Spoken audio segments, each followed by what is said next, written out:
जनता के मुद्दों से लेकर बिहार की सियासत तक, खेत खलिहान से लेकर देश में मचे घमासान तक, दिखाते हैं सबकी जमीनी हकीकत। हमसे जुड़े रहने के लिए सब्सक्राइब करें आरबी न्यूज चैनल।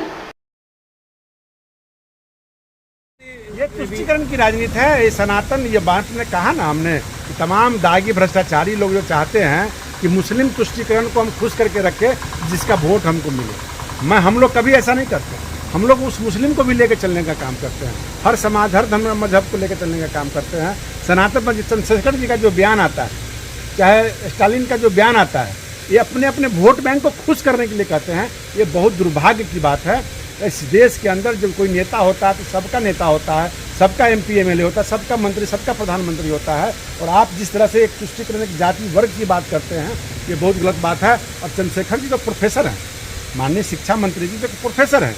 और प्रोफेसर का ये लैंग्वेज, जिस तरह से उन्होंने दो बार रामचरितमानस के बारे में जो गलत बयान दिया है, ये तो हम लोग को कहने में, दोहराने में शर्म लगता है कि ऐसे हिंदू समाज के लोग, ऐसे लोग जो अपने एक रामचरितमानस के बारे में आपने जो क्या क्या कह रहा है, ये कहते जो हैं किसी अपने मन की बात नहीं कहते।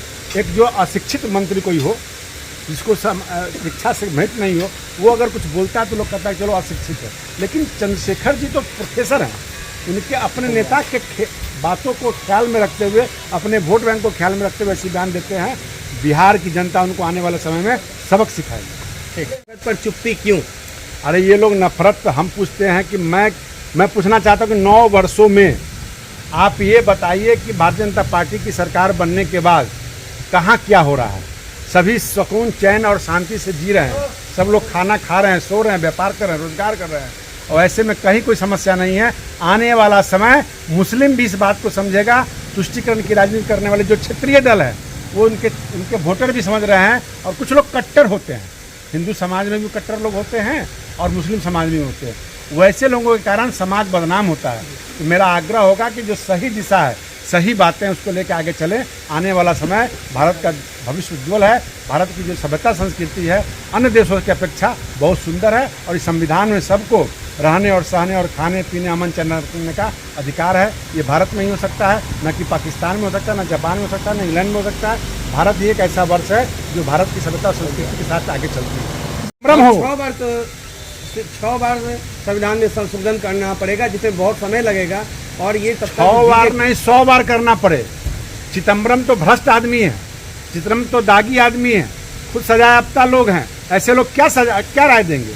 जो अपने वित्त विभाग रहते हुए इन्होंने जो घोटाला किया और जेल गए, उनके कलमाड़ी जेल गए। उनके कौन ऐसे मंत्री है जो जेल नहीं गए हैं?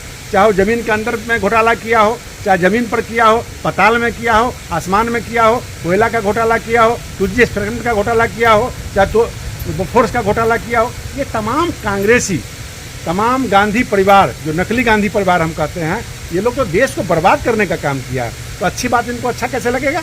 इसलिए मेरा मानना है कि देश के यशस्वी प्रधानमंत्री जी जो कर रहे हैं वो देश के लिए कर रहे हैं, न कि अपने परिवार के लिए कर रहे हैं, न अपने पार्टी के लिए कर रहे हैं। इस 140 करोड़ जनता के लिए कर रहे हैं और अच्छा काम कर रहे हैं। हम सबों की शुभकामना है, जनता की शुभकामना है कि तीसरी बार वो जीत के आवे और चौथी बार वो इस योग्य बने कि विश्व के राष्ट्राध्यक्ष बने।